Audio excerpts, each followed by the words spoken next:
Hey, what's up guys? It's Jakeem the Nerdy Python, and today I'm going to be giving you my spoilers-free review for Spider-Man Far From Home.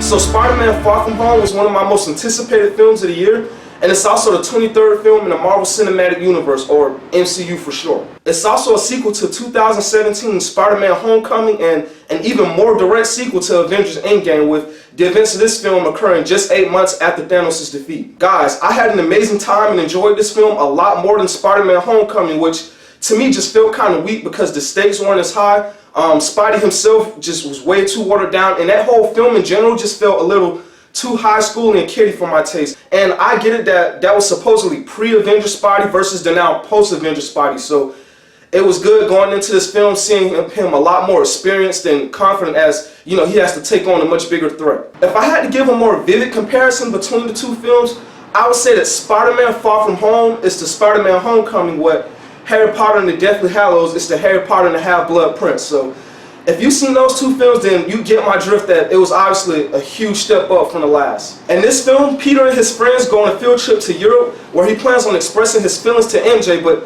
things go south as these beings known as the Elementals just start wreaking havoc and destruction, causing Nick Fury to recruit him alongside newcomer Mysterio to help take out the threat. Guys, there's not a lot of bad things I could say about this film, so starting off with the good, I said that the cast was very diverse and each of the characters brought a unique personality and energy that just really keeps the film interesting.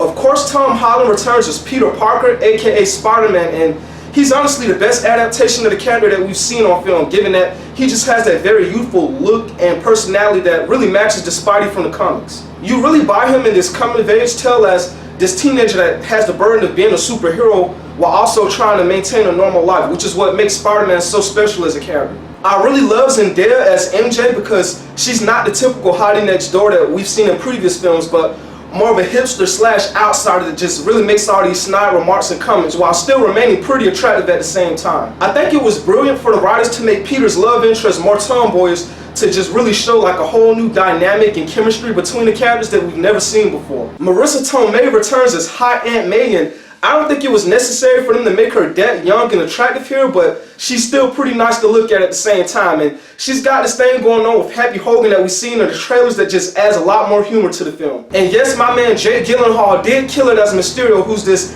interdimensional hero fighting on the side of the good guys. Jake Gyllenhaal brings a lot of charm and cool to this character, who's sort of like a big brother to Pete that he could go to for advice, and there honestly couldn't have been a better person to play the role. Getting into the more technical parts of the film, the CGI was amazing and had a very beautiful color palette that just made everything pop with vibrance. The elementals themselves were very huge and lifelike, as the environments around them reacted very realistically to their destructive nature. For example, Pyro, the fire elemental, just completely scorched and melted away everything in its path, while Hydra was this humanoid mass of high pressurized water capable of just demolishing buildings. It was also pretty cool whenever Mysterio would fight them using these very intense rays of green energy to trap them so that Spider-Man could follow up with his own attack. I'm a little conflicted to say the same for the cinematography, since I do recall Tom Holland revealing that they never actually visited some of the places, but for the most part, all the shots that we get of the European lands were just so beautiful and included everything from spiraling roads up in the mountains to, you know, beautiful cities like Venice, which is just completely surrounded by water. The action was also kicked up a notch, as we have two heroes on screen kicking a lot more ass, and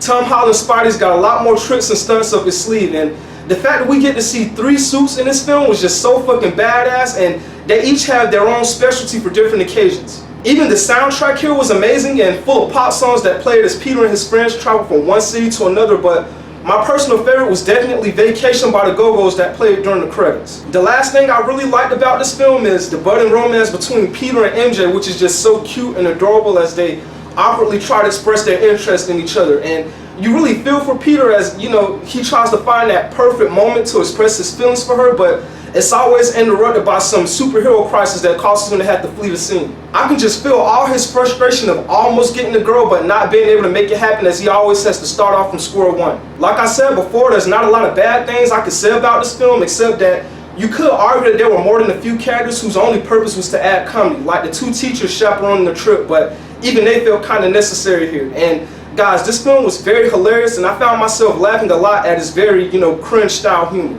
To cap it off, guys, Spider-Man Far From Home is a huge step up from Homecoming and really lives up to its MCU name.